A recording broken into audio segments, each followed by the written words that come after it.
السلام علیکم ورحمۃ اللہ وبرکاتہ۔ بعض علماء کے اسٹیٹس پر یہ لکھا ہوتا ہے کہ تعویذ شرک ہے، تعویذ پہننا شرک ہے، اور دوسری طرف علماء ہی مولوی ہی تعویذ دیتا ہوا نظر آتا ہے۔ تو عوام، ہمارے بھائی، ہماری بہنیں کنفیوز ہو جاتی ہیں کہ ایک طرف تو یہ کہا جاتا ہے کہ تعویذ کا پہننا شرک ہے، دوسری طرف تعویذ دینے والے شوق سے تعویذ دیتے، نہ صرف یہ کہ دیتے ہیں بلکہ اس پر اجرت بھی لیتے ہیں۔ تعویذ پہننے کو الگ دیا جاتا ہے، پینے کو الگ دیا جاتا ہے، ملنے کو الگ دیا جاتا ہے، گھر میں لگانے کو الگ دیا جاتا ہے، دو بوتل میں ڈال کر نہانے کو الگ دیا جاتا ہے۔ تو اگر تعویذ شرک ہے تو یہ پھر مولوی تعویذ کیوں دیتے ہیں؟ اس سلسلے میں بات آج آپ کے سامنے پیش کرنی ہے۔ چنانچہ تعویذ میں روحانی اثرات ہوتے ہیں۔ حضرت عبداللہ بن عمر رضی اللہ تعالیٰ عنہ کہتے ہیں، ایک روایت میں عبداللہ بن عمرو رضی اللہ تعالیٰ عنہ کہتے ہیں کہ حضور صلی اللہ علیہ وسلم نے فرمایا کہ جو شخص اپنی نیند میں گھبرا جائے، ڈر جائے، اسے چاہیے کہ وہ یہ کلمات پڑھے: اعوذ بکلمات اللہ التامات من غضبہ وعقابہ وشر عبادہ ومن حمزات الشیاطین وان یحضرون، تو وہ خواب اسے ہرگز نقصان نہیں دے گا۔ آپ صلی اللہ علیہ وسلم کے پوتے کہتے ہیں، حضرت عبداللہ کی اولاد میں جو بالغ ہو جاتا آپ رضی اللہ تعالیٰ، یعنی حضرت عبداللہ بن عمرو رضی اللہ تعالی عنہ کے پوتے کہتے ہیں کہ حضرت عبداللہ کی اولاد میں جو بالغ ہو جاتا تو آپ اسے یہ کلمات سکھا دیتے، اور جو نابالغ ہوتا تو آپ اس کے گلے میں یہ دعا لکھ کر لٹکا دیتے تھے۔ چنانچہ اس سے معلوم ہوا کہ کلام اللہ کا، قرآن شریف کا پڑھنا اور قرآن شریف کے مبارک کلمات کو تعویذ لکھ کر بنانا اور اسے بدن سے باندھنا اور گلے میں لٹکانا، یہ دونوں عمل جائز ہیں۔ اگر یہ عمل جائز نہ ہوتا تو حضور صلی اللہ علیہ وسلم کے جلیل القدر صحابی کبھی بھی اپنے بچوں کے گلے میں تعویذ نہ ڈالتے۔ حضرت عبداللہ بن عمرو رضی اللہ تعالیٰ عنہ کے اس عمل سے یہ بھی پتہ چلتا ہے کہ آپ تعویذات کے اثر کے قائل تھے، یعنی تعویذات کسی چیز میں مؤثر ہوتے ہیں اور اثر پیدا ہو جاتا ہے، اس کے آپ قائل تھے، جبھی تو آپ نے تعویذ لکھا اور اسے اپنے بچوں کے گلے میں ڈالا۔ یہ کلمات روحانی تاثیر نہیں دیتے تھے، تو آپ ہی بتلائیں کیا صحابی رسول ایسا عمل کرتے؟ یقیناً نہیں کرتے۔ تو پتہ چلا کہ صحابی رسول نے کیا ہے، اس لیے یہ جو تعویذ میں قرآنی کلمات ہوتے، یہ روحانی کلمات یقیناً تاثیر رکھتے ہیں۔ اسی طریقے سے ایک بخاری کے ایک شارح ہیں، 10ویں صدی کے مجدد ہیں، حضرت ملا علی قاری رحمۃ اللہ علیہ، لکھتے ہیں کہ وہ تعویذات جو اللہ کے نام اور مبارک کلمات پر مشتمل ہوں، یعنی اس کے اندر لکھے ہوئے ہیں، اپنے اندر ایک روحانی اثر رکھتے ہیں، اور اس سے مریضوں کا علاج کرنا، وہ علاج قرآن ہی سے علاج کرنا ہے۔ ہاں، وہ تعویذات جس کے اندر شرکیہ الفاظ لکھے ہوں، کوئی منتر لکھا ہو، کوئی کفریہ کلمات لکھے ہوں، ان کی قطعاً اجازت نہیں ہے۔ تو جن روایات میں تعویذ کو شرک کہا گیا ہے، اس سے مراد اسی قسم کے تعویذات ہیں جن میں شرکیہ الفاظ اور اعمال کا دخل پایا جاتا ہے، یا اس میں کیا ہے، ایسے منتر ہوتے ہیں یا ایسے کلمات ہوتے ہیں جو شرکیہ ہوں، تو بہرحال اس کا استعمال جائز نہیں ہے، حرام ہے، شرک ہے۔ لیکن وہ تعویذات جس کے اندر جو ہیں قرآنی کلمات ہوں، وہ ان کا استعمال جائز ہے اور اس کے روحانی اثرات ثابت ہوتے ہیں۔ چنانچہ حضرت عوف بن مالک رضی اللہ تعالیٰ عنہ کہتے ہیں کہ ہم دور جاہلیت میں، زمانے جاہلیت میں دم کیا کرتے تھے۔ ہم نے پیارے آقا حضرت محمد صلی اللہ علیہ وسلم سے اس کے متعلق پوچھا تو آپ صلی اللہ علیہ وسلم نے فرمایا کہ اس سے بچو. پھر فرمایا کہ دم اور تعویذ میں اس سے بچو. پتہ چلا کہ دم اور تعویذ میں اصل وجہ، اصل جو ریزن ہے منع کرنے کا، جو ریزن ہے، اصل وجہ منع جو ہے وہ کفر اور شرک ہے. یا جب کفر اور شرک نہ ہو تو وہ دم اور تعویذ جائز ہے. چنانچہ لکھا ہے کہ کسی مریض کو کے لیے کتاب اللہ یعنی قرآن کریم کی کوئی آیت کچھ لکھ کر دینا، یا اس کو دھو کر پینا، یا دھو کر گھول کر پلانا، یہ دونوں جائز ہیں. حضرت مفتی کفایت اللہ صاحب اپنی کتاب کفایت المفتی میں لکھتے ہیں کہ قرآن شریف کی آیت تعویذ میں لکھنا جائز ہے. اسی طریقے سے حضرت مفتی تقی عثمانی صاحب لکھتے ہیں کہ وہ تعویذات جن میں اللہ کے کلام اور مسنون دعاؤں کا ذکر ہو تو وہ قطعاً حرام نہیں ہیں، ان کو حرام نہیں کہنا ہے. لہذا جو مولوی بلا سوچے سمجھے حرام کہہ دیتے ہیں وہ سمجھیں وہ تعویذات جس میں اللہ کے کلام، قرآن شریف کی آیتیں اور صورتیں یا مسنون دعاؤں کا لکھا ہونا ہو تو وہ قطعاً حرام نہیں ہے، ان کا حرمت سے کوئی تعلق نہیں ہے. ایسے تعویذات تو عام جمہور علماء کے نزدیک جائز ہیں، بلکہ بعض علماء نے تو اس کو مستحسن قرار دیا ہے. اسی طریقے سے علماء نے دم اور تعویذ، دم کرنا، پڑھ کر دم کرنا اور تعویذ کے جائز ہونے پر اجماع کیا ہے.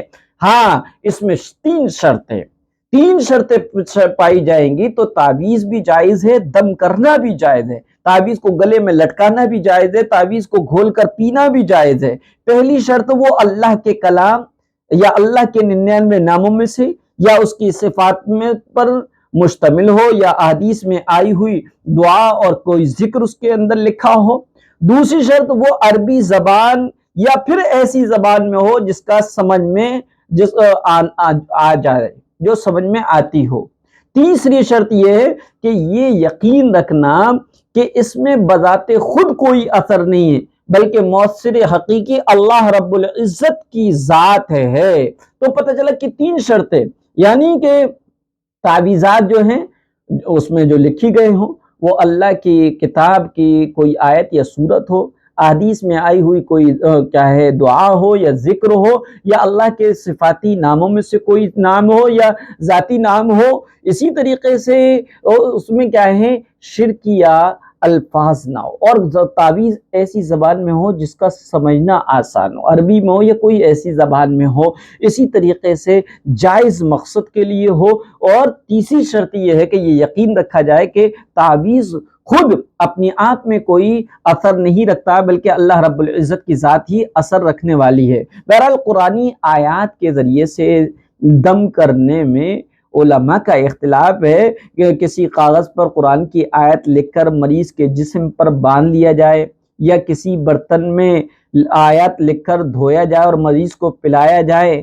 تو چنانچہ امام نخعی ہیں اور حسن بصری رحمۃ اللہ علیہ اس کو مکروہ سمجھتے ہیں، لیکن مشہور کتابوں میں اس کے جواز پر کوئی نکیر وارد نہیں ہوئی ہے. یعنی یہ کہتے ہیں کہ قرآن سے علاج، قرآن کے ذریعے سے دم اور قرآن کے ذریعے سے تعویذ دینا بالکل جائز ہے اور اس کو تعویذ کے لٹکانے میں کوئی حرج بھی نہیں ہے. اسی طریقے سے آتا ہے کہ ایک ابو جعفر محمد بن علی سے تعویذ باندھنے کے بارے میں دریافت کیا گیا کہ اس کا کیا حکم ہے. تو ابو جعفر محمد بن علی نے فرمایا کہ اگر وہ اللہ اور نبی صلی اللہ علیہ وسلم کے کلام پر مشتمل ہو تو اس کو باندھ لیا کرو، اس میں کوئی حرج نہیں. اسی طرح تعویذ اگر مجرب دعا یا مجرب آیت یا اللہ کے ناموں پر مشتمل ہو اور کسی مصیبت یا بیماری کے دفعے اور دور کرنے کی غرض سے لٹکایا ہو تو یہ جائز ہے. لیکن جو ہے بیت الخلاء میں جاتے وقت اس کو الگ رکھ لے. اگر وہ کور میں ہے، سلا ہوا ہے، پیک ہے تو ایسی صورت میں اس کو اتارنے کی ضرورت نہیں. لیکن اگر وہ اوپن ہے تو ایسی صورت میں ٹوائلٹ میں جاتے وقت اس کو باہر نکال کر رکھا جائے. اسی طریقے سے مولانا محمد یوسف لدھیانوی رحمۃ اللہ علیہ لکھتے ہیں کہ قرآنی آیت کی تعویذ جائز ہے جبکہ غلط اور ناجائز مقصد کے لیے نہ کیا گیا ہو۔ حدیث میں جن ٹونوں ٹوٹکوں اور تعویذات اور رقیہ کو شرک فرمایا گیا ہے ان سے زمانے جاہلیت میں رائج شدہ ٹوٹکے ٹونے مراد ہیں جن میں مشرکانہ الفاظ پائے جاتے تھے اور جنات وغیرہ سے اور شیاطین وغیرہ سے استعانت اور مدد طلب کی جاتی تھی۔ قرآنی آیت پڑھ کر دم کرنا حضور صلی اللہ علیہ وسلم اور صحابہ اکرام سے ثابت ہے اور بزرگان دین کے معمولات میں بھی شامل ہے۔ اسی طریقے سے خلاصہ یہ ہے کہ جائز ہے، اور دلیل کے طور پر شریعت میں قرآن کریم سے علاج کرایا جائے اس کے لیے منع نہیں ہے۔ چنانچہ شفا بنت عبداللہ سے روایت ہے کہ وہ کہتی ہے کہ میں ام المومنین حضرت حفصہ رضی اللہ تعالیٰ عنہ کے پاس بیٹھی تھی کہ حضرت صلی اللہ علیہ وسلم تشریف لائے۔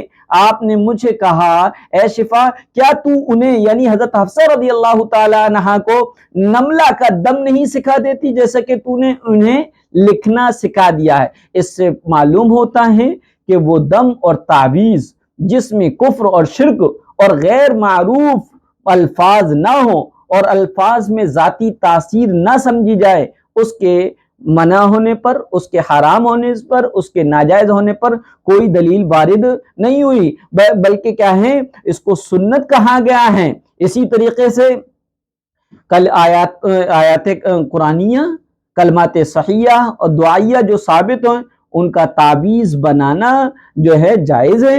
ہندو ہو یا مسلمان، صحابہ اکرام نے ایک کافر بیمار پر سورہ فاتحہ پڑھ کر دم کیا تھا۔ تو بہرحال تو اس لیے یہ جو کہہ دیتے ہیں کہ تعویذات جو ہیں جائز نہیں ہیں، حرام ہیں، شرک ہے، یہ بہت جرأت کی بات ہے۔ میں نے بتایا تعویذ کے حرام اور حلال، جائز اور ناجائز ہونے میں جو ریزن ہے وہ کلمات کفریہ ہیں۔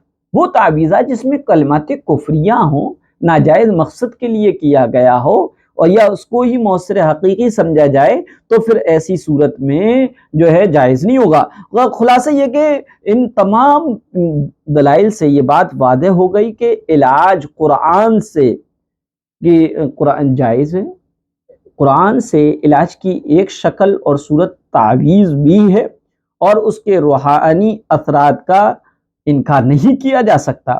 بہت سے مریض تعویذوں میں لکھی گئی آیات قرآنیہ اور کلمات دعائیہ کی برکت سے کئی لا علاج بیماریوں سے بھی نجات پا گئے ہیں۔ ہاں ان میں تاثیر ان کلمات کی ذات سے نہیں بلکہ اللہ رب العزت کے حکم ہی سے آتی ہے۔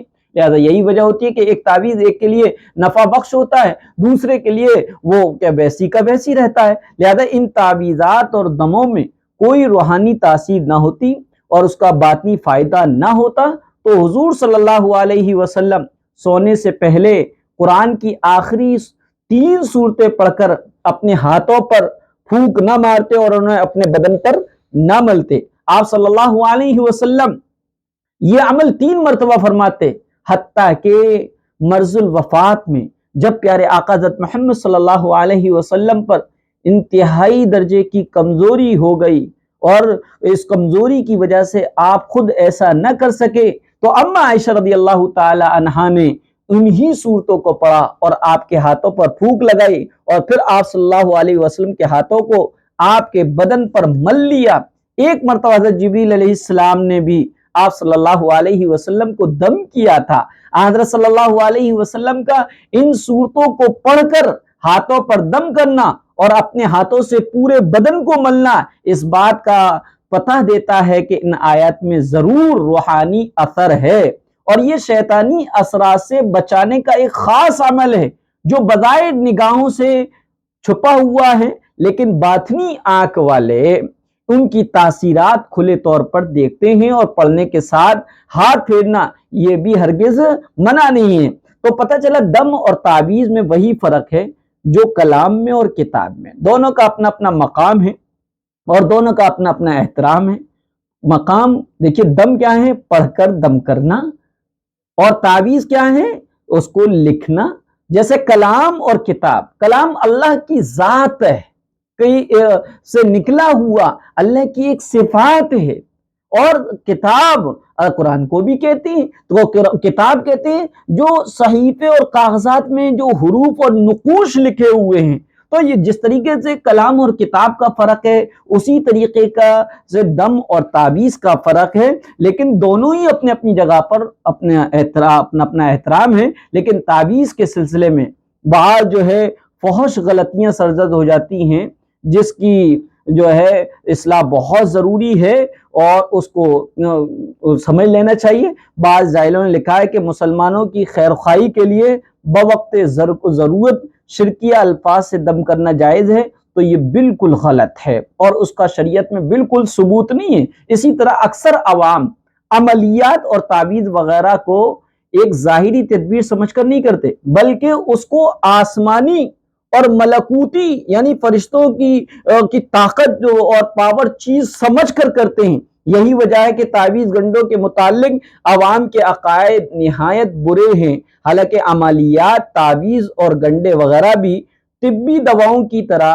ڈاکٹری دواؤں کی طرح، ایلوپیتھی، ہومیوپیتھی اور جو ہے یونانی دواؤں کی طرح ایک ظاہری سبب اور تدبیر ہے، کوئی آسمانی اور ملکوتی چیز نہیں ہے۔ بس جس طرح دوا سے کبھی فائدہ ہوتا ہے کبھی نہیں ہوتا، بلکہ اسی طرح تعویذ میں بھی کبھی فائدہ ہوتا ہے اور کبھی نہیں، پھر بھی دونوں برابر نہیں، بلکہ دونوں میں فرق یہ ہے کہ عملیات میں فتنہ ہے اور دوا میں فتنہ نہیں ہے، اور وہ فتنہ یہ کہ عامل کی طرف بزرگی کا خیال اور اعتقاد پہنچ جاتا ہے، ڈاکٹر کی طرف بزرگی کا خیال پیدا نہیں ہوتا ہے۔ ایک اور بہت بڑی خرابی ہے کہ اگر تعویذ گنڈے وغیرہ سے کام نہ ہوا تو پھر آیت الہیہ سے، قرآن کریم سے بدعقیدگی اور بدگمانی پیدا ہو جاتی ہے۔ اور یہ تو جو ہے ہمارے یوٹیوب پر وظیفے بتانے والے اس طریقے سے وظیفہ بتاتے ہیں کہ اگر کسی کا پڑھ کر کام ہو جاتا ہے تو وہ بلے بلے اس کو خوشی ہوتی ہے، اور کسی کا کام نہیں ہوتا تو وہ جو ہے آیت قرآنیہ اور یا اس دعا سے بدگمان ہو جاتا ہے اور اپنے اندر بدگمانی پیدا کر لیتا ہے۔ اسی طریقے سے عملیات قریب سب جو ہیں کوششی انسانی کوشش سے، لہذا حضور صلی اللہ علیہ وسلم سے کوئی عمل ایسا ثابت نہیں ہے، بلکہ عاملین حضرات مضمون کی مناسبت سے ہر کام کے لیے مناسب آیت اور اس کی مناسب مقدار تجویز کر دیتے ہیں۔ آج کل لوگ اپنے مقصد میں اور بیماریوں اور مصیبتوں کے ٹالنے میں تعویذ گنڈوں کی تو بڑی قدر کرتے ہیں، اس کے لیے جو ہے بہت کچھ جتن کرنے کے لیے تیار رہتے ہیں۔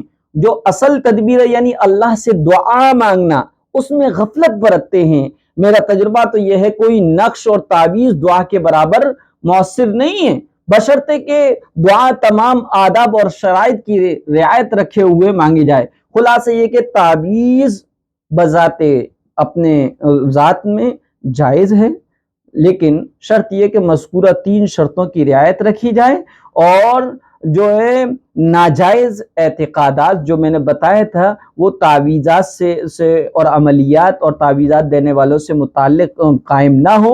اور اس کے ساتھ آخر میں یہ نکالوں گا کہ جو علماء تعویذ کو شرک کہہ دیتے ہیں، اللہ کے واسطے وہ اس کی وضاحت کریں کہ بھئی شرک وہ تعویذ ہے جس کے اندر کفریہ کلمات ہوں یا ناجائز مقصد کے لیے ہو، یا پھر اس میں کوئی اس تعویذ ہی کو مؤثر سمجھے، اس تعویذ کو آپ شرک کیجئے گا۔ ہر تعویذ کو اور ہر تعویذ کے شرک پہننے کو شرک نہ قرار دیجئے گا۔